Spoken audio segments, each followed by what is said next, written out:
Don't share this video with your competitors because I'm about to give you the 7-day follow-up sequence that you can actually set up before you even arrive at the show, and then do a little bit of things during to make this so easy to set up.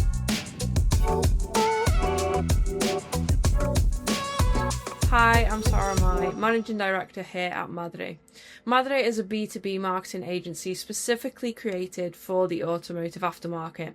All of the insights that I share in these videos are how our clients have increased their awareness, their revenue, and their brand in order to become some of the leading companies in their category.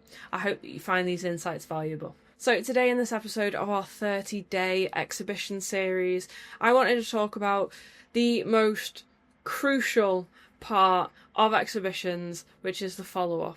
Now, we touched on it with Tim Benson in his episode, the owner of Oldfields Garage. So 70% of leads aren't followed up at an exhibition, which seems criminal because it feels like that's the only reason we are actually there.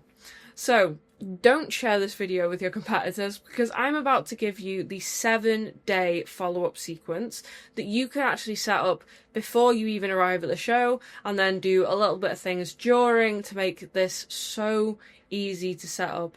Now, in my examples here, we are obviously setting it up in our own CRM called the V8 CRM. I'll give you a trial link below to that with all of this template in, but you can equally do this with inside Salesforce, HubSpot, whatever marketing automation platform or CRM that you are using. So just to kind of turn the knife a bit, I'm going to go into the pain that this kind of causes. So let me set the scene here. You've gone to your exhibition, you've dismantled the stand, had really good conversations, really good leads. You get back to the office and the sales guys are out. They've left. They've done 3 days of no work, so now they're back on the road. You then look into the marketing office and they're on to the next campaign because they've just finished the exhibition, right? And what you have now is a load of leads sat in a spreadsheet or inside the exhibition software. Better yet, they're not even in your CRM. Mad. But this is genuinely how many companies finish from an exhibition. They think, yeah, we'll get around to those leads, no worries, we've got hundreds, it's amazing. But the issue is that after 48 hours, most of these leads are now cold. They don't see the urgency anymore in what you have offered. You know, they've lived another 2 days without it. So now they've gone back to cold leads. And this is exactly what we don't want. We want to keep them hot. We want to keep them engaged. And we ultimately want to convert them. So please, run with me here. Let's go through 7 days of exactly what you need to do in order to make this happen. So I do have a template on the screen. So I'm going to read some of these templates because I'm not a genius. I don't remember them all off by heart, but I have them written down. By the end of this video, you're going to know how to do a few things. One of them is to create that automated strategic sequence post-show to follow up with all of your leads. The second thing that you're going to know to do is how to use automation to nurture leads without overwhelming your team. And this is the brunt of it. This is most things that you need to do. The third thing that we're going to do is match content to the intent of the customer. And I'll give you the template on exactly how to do that. The first thing that we're going to do is go into how to prioritize hot leads. So on day 0 is when we're going to import and tag people inside our CRM.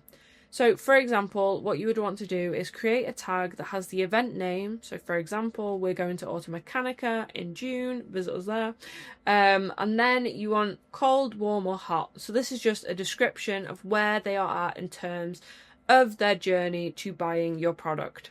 So when it comes to hot leads, we do not want to put them in an email nurture sequence. Instead, we want them in front of the sales guy that they spoke to. So it's really important that we tag them with hot and then we put who the sales guy that they spoke to was, so that as soon as that sales guy goes back in the office, they have a task inside the V8 CRM that says phone this person. So it's really important that we want them off the bat onto a sales guy, answer any questions, and then get that product shipped out.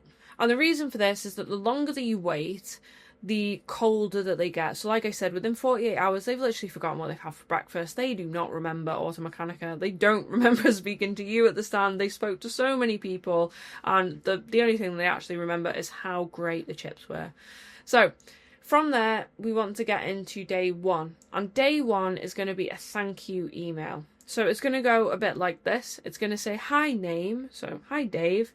Great to meet you at event Automechanika. Hi Dave, great to meet you at Automechanika. Just a quick note to say thanks and to follow up on and then what you discussed. If you'd like to book a follow-up, grab a resource, here's the link and that call to action. So just to run you through this is essentially a trust builder. So we want it short, we want it human, and we want it kind of value focused. And we're doing a few things inside this template. The first thing is when we've put what you discussed, you can go as detailed and as personalised as you like in this. For example, what we will be doing at the Madre stand is when we take a lead, we will then get a Telegram notification saying, do you want to write some notes about that lead? And this just allows us to automatically kind of text in or voice note what we spoke about with that contact. Because I don't know about you, but I don't remember the last conversation I had, never mind the last 20, 30, 40 that I had. So it's really important that you kind of put in ways to make notes. Of course, you can do this with a pen and paper. Of course, you could have a memory like an elephant. And if you do, congratulations, I have that of a fish. So you can make these kind of automations in place so that you can just put those notes in. Or what you can do is that if you've tagged them, which we'll get into later in the video, but if you've tagged them with essentially what the offer that they spoke to you about was, I would assume that it's the one that you're doing at the event, but let's say that you had a few offers going on, you can then create snippets for that offer so that what we discussed is relevant.